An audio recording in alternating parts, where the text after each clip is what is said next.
Dalam nama Bapa dan Putra dan Roh Kudus. Amin.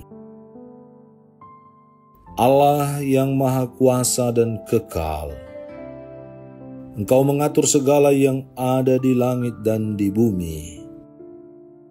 Dengarkanlah dengan rela permohonan-permohonan umat-Mu, dan berilah damai-Mu bagi kami sekarang ini. Dengan pengantaraan Kristus Tuhan kami. Amin.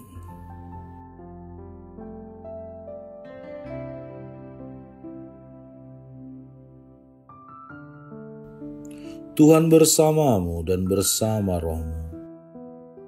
Inilah Injil suci menurut Lukas. Dimuliakanlah Tuhan.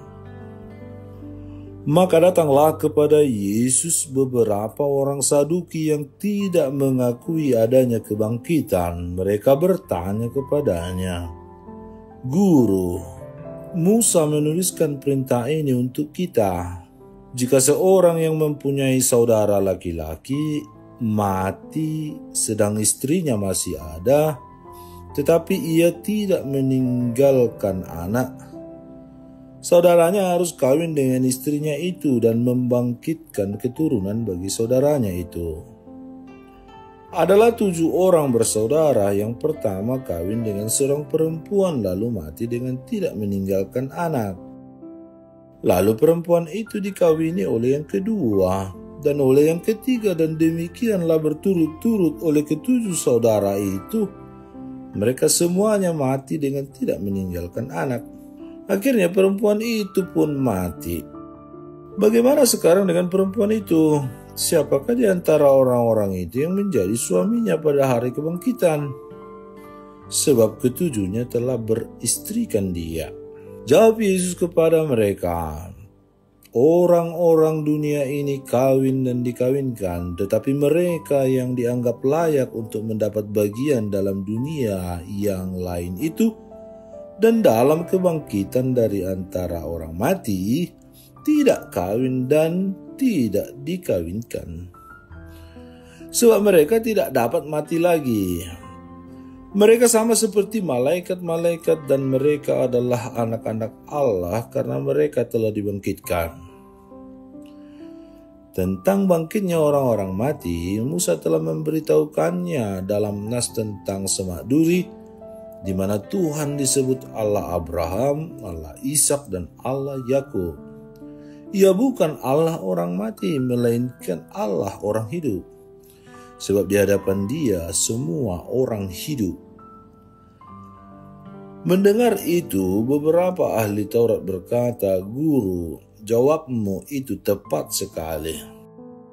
Sebab mereka tidak berani lagi menanyakan apa-apa kepada Yesus. Demikianlah sabda Tuhan, terpujilah Kristus. Saudara-saudari terkasih, dalam merenungkan sabda Allah hari ini, saya teringat akan satu ensiklik gereja yang ditulis oleh Paus Yohanes Paulus II pada tahun 1998 yang sekarang sudah menjadi santo. Nama ensiklik itu adalah Fides et Ratio. Ensiklik ini secara keseluruhan membahas tentang hubungan antara iman dan akal budi yang saling melengkapi. Ungkapan dalam bahasa Latin Fides et Ratio diterjemahkan dengan iman dan akal budi.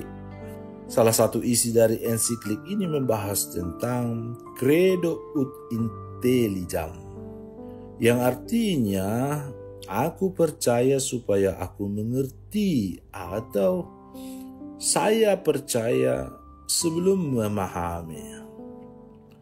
Sederhananya, iman yang mengundang akal dalam menuntun manusia pada kebenaran. Akal budi melihat terang dan iman yang membimbing.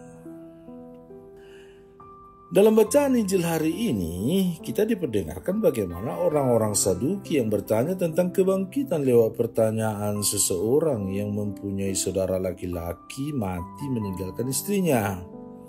Lalu istrinya harus kawin lagi dengan saudaranya sampai ke saudara yang ketujuh.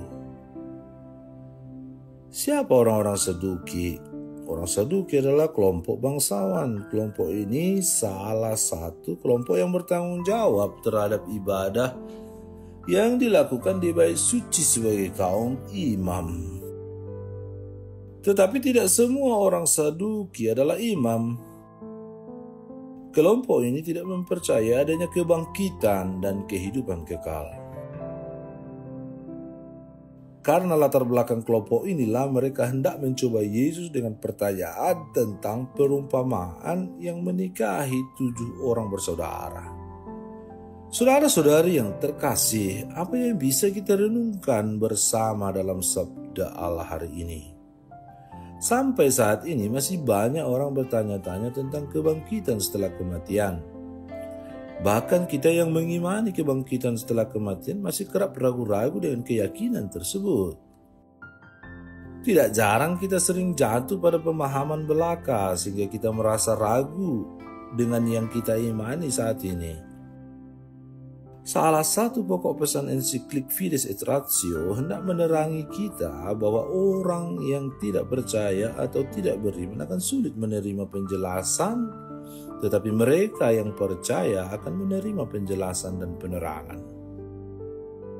Sederhananya, akal kita tidak akan mampu memahami segala hal, karena itu kita memerlukan iman dan akal untuk dapat melihat kebenaran Tuhan.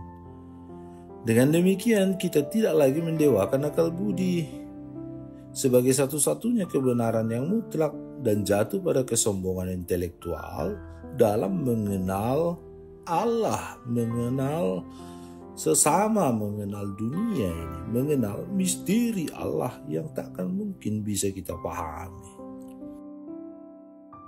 Saudara-saudari, lewat bacaan hari ini kita diyakinkan dan diteguhkan kembali bahwa kita yang menanggapi panggilan Allah lewat baptisan yang kita terima, kita memperoleh keselamatan dan kebangkitan berkat sengsara, wafat dan kebangkitan Yesus sendiri. Lewat sabda Allah hari ini kita diyakinkan kembali untuk terus terbuka pada terang kasih Allah lewat sakramen-sakramen yang kita terima.